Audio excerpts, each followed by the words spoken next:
Thank you.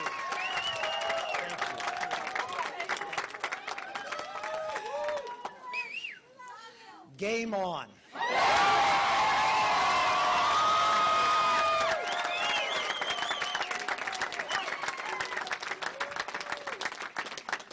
As all of you know, I do not speak from notes, but there's a couple things I want to say that are a little more emotional, so I'm going to read them as I wrote them. C.S. Lewis said, "A friend is someone who knows the song in your heart and can sing it back to you when you've forgotten the words." My best friend, my life mate, who sings that song when I forget the words, is my wife, Karen.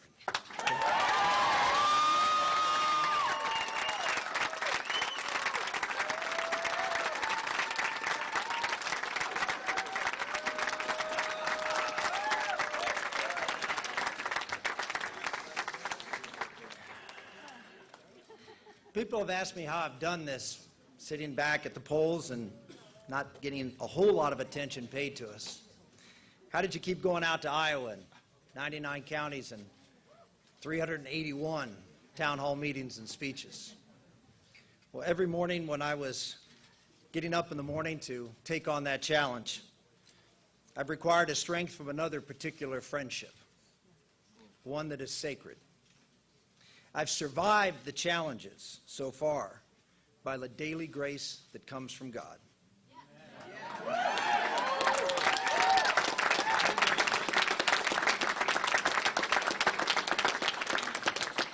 For giving me His grace every day, for loving me, warts and all, I offer a public thanks to God.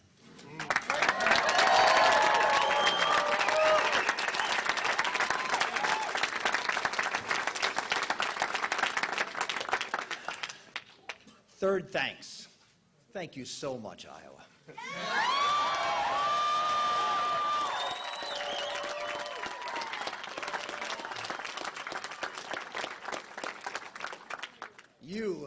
You, by standing up and not compromising, by standing up and being bold and leading with that burden and responsibility you have to be first.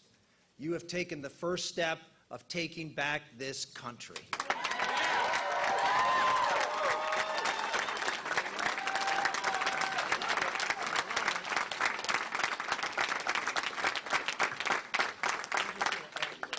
This journey started officially just a few months ago in June, when I stood on the steps of the county courthouse in Somerset County, Pennsylvania.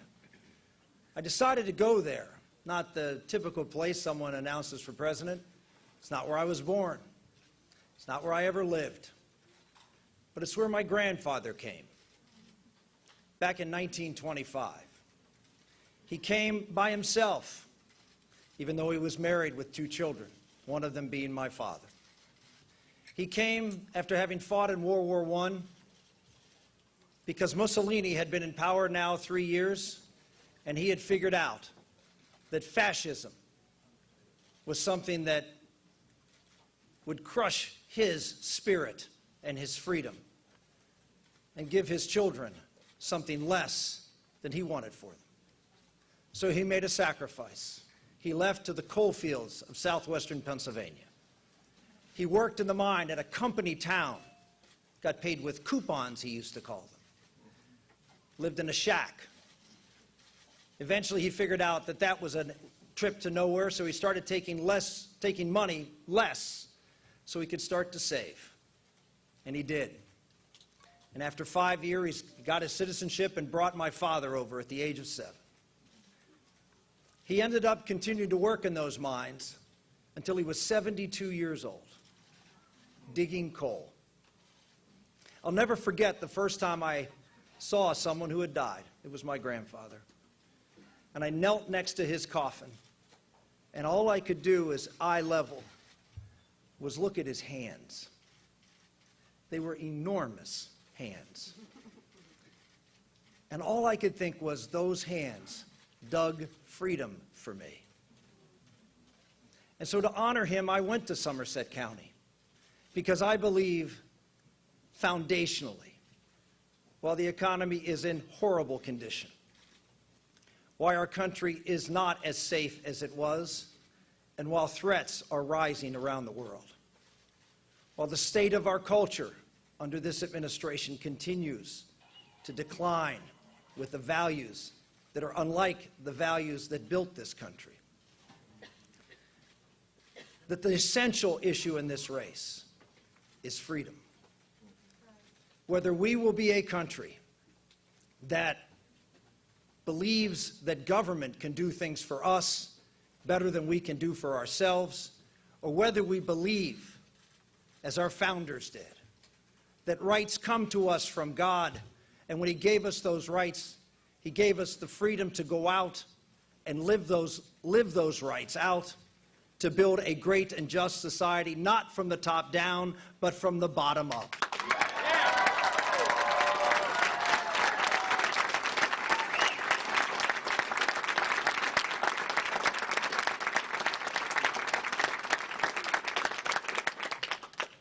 My grandfather taught me basic things that my dad taught me over and over again. Work hard, and work hard. And I think about that today. There's so many men and women right now who would love to work hard, but they don't have the opportunity. And we have two parties who are out talking about how they're going to solve those problems. One wants to talk about raising taxes on people who have been successful and redistributing money, increasing dependency in this country, promoting more Medicare, Medicaid, and food stamps, and all sorts of social welfare programs, and passing Obamacare to provide even more government subsidies, more and more dependency, more and more government. Exactly what my grandfather left in 1925. And then there's another vision. There's another vision, the Republican vision, which is let's just cut taxes. Let's just reduce spending, and everyone will be fine. I believe in cutting taxes. I believe in balancing budgets. I propose cutting $5 trillion from this budget over the next 5 years. I support a balanced budget amendment that puts a cap at 18% of GDP as a guarantee of freedom for this country. But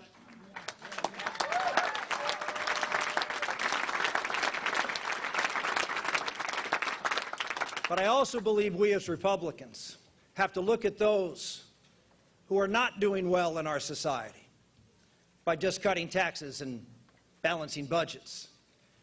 And that's why I put forth a plan that Iowans responded to. It's a plan that says, yes, let's flatten the tax code, get rid of it, replace it with 5 deductions. Let's create 2 rates, 10 and 28. Why 28? If it's good enough for Ronald Reagan, it's good enough for me.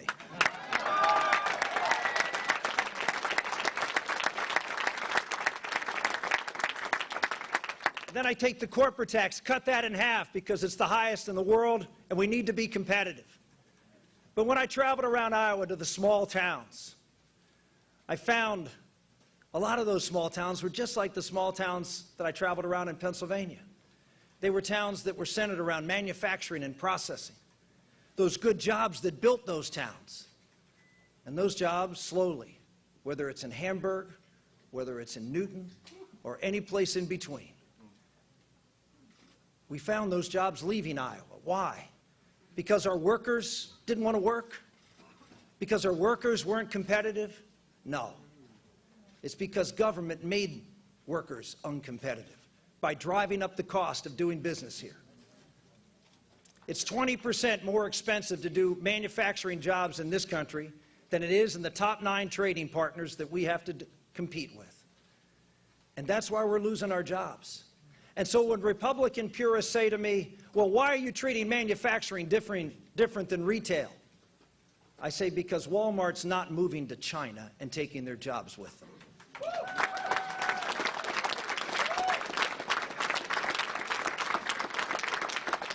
So we eliminate the corporate tax on manufacturing so we can compete. We take the regulations, every regulation that's over $100 million, And we repeal all those regulations.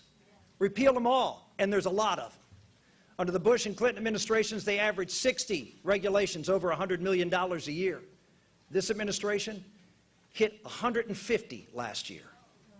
You don't want to know what's crushing business? This administration is crushing business.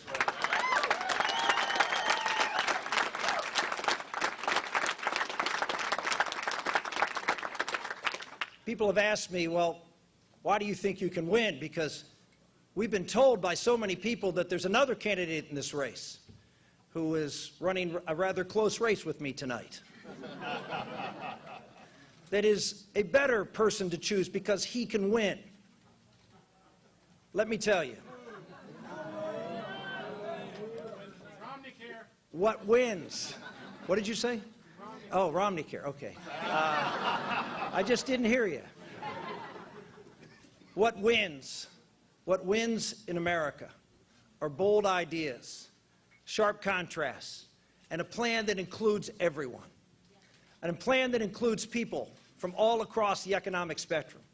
A plan that says we will work together to get America to work.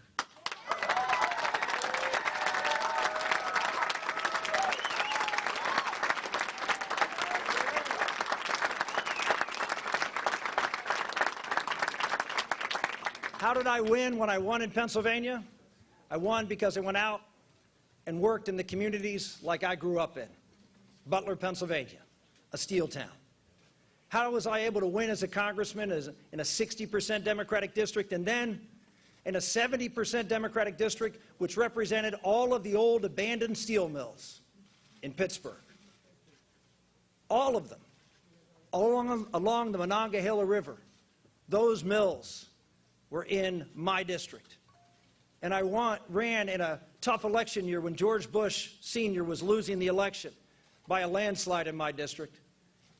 And I got 60% of the vote because I shared the values of the working people in that district. If we have someone who can go out to western Pennsylvania and Ohio and Michigan and Indiana and Wisconsin and Iowa and Missouri and appeal to the voters that have been left behind by a Democratic Party that wants to make them dependent instead of valuing their work, we will win this election.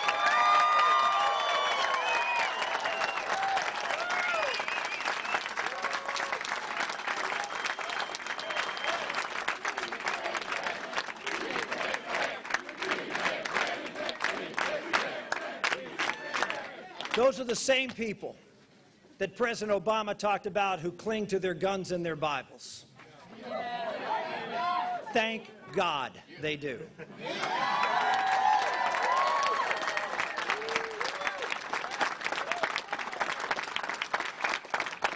They share our values about faith and family. They understand that when the family breaks down, the economy struggles.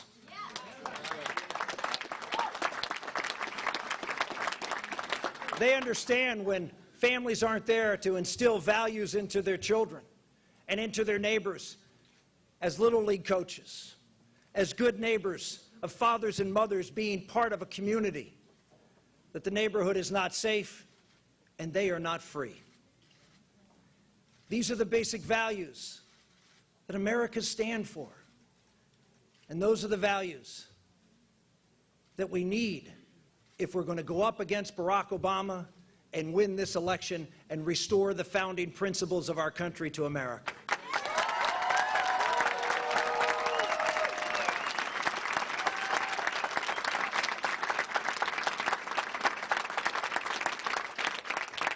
I want to close by thanking all of you.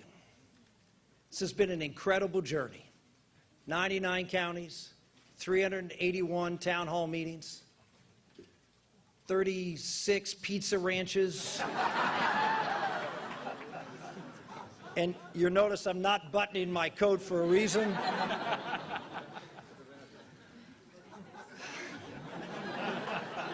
Okay, I love Iowa, but the fare can be a little bit thickening. It's been a great journey. And I just have to say, I always said, you know, the three words that I heard most often when I traveled around this state. Well, that was late. Welcome to Iowa. Welcome to Iowa.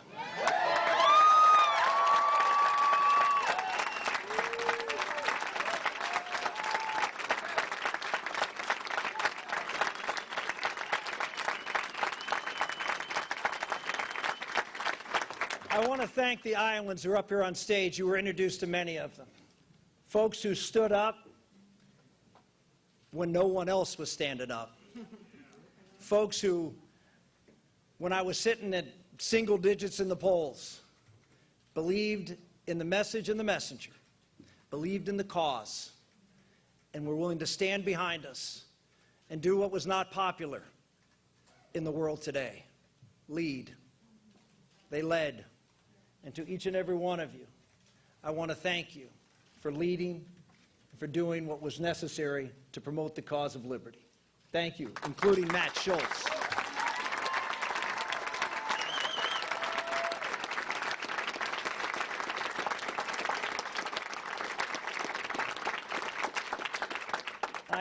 I have to particularly give a shout out to the guy who really helped us on the ground here as a volunteer late, became a little bit of a symbol of the campaign, the owner of the Chuck truck.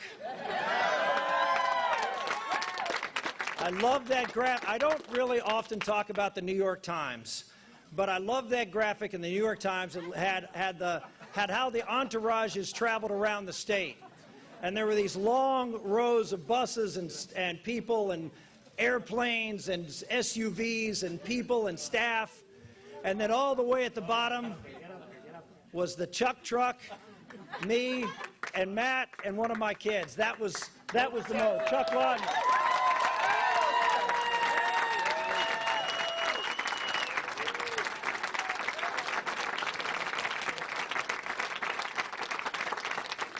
I started with this, I'm going to end with it.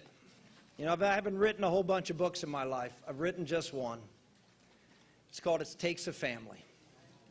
I started my speech talking about my wife, and I'll end it talking about the other gems in my life.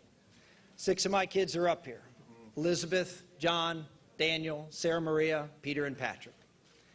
They have not seen much of their dad over the past several months. Yet they've stood by me every step of the way, encouraged me, and loved me unconditionally. There's another little girl who's not here tonight. She is with the little button. She's our little angel. That's Isabella Maria.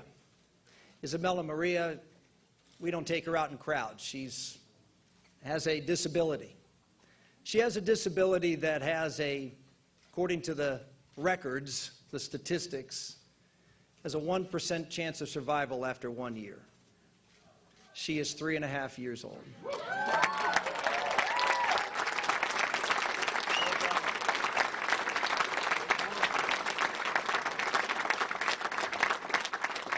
So Bella is here with us in spirit and is deeply embedded into my heart. People ask me what motivates me. I say the dignity of every human life.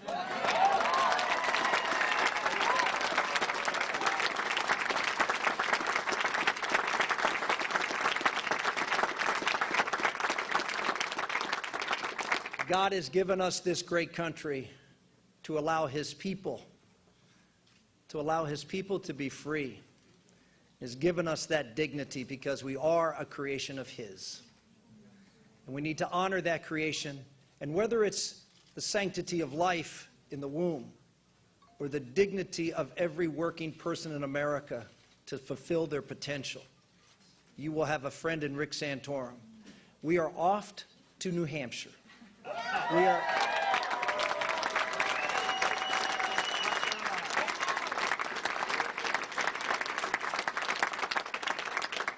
Because the message I shared with you tonight is not an Iowa message or an Iowa and South Carolina message. It is a message that will resonate across this land. It will resonate, I know, in New Hampshire, because you think I've been in Iowa a lot. I've been to New Hampshire 30 times and have been more times and done more events than anybody but Jon Huntsman, and he cheats, he lives there. We will be in New Hampshire. We'll leave tomorrow. We'll spend our time there, and with your help and God's grace, we'll have another fun night a week from now. God bless you.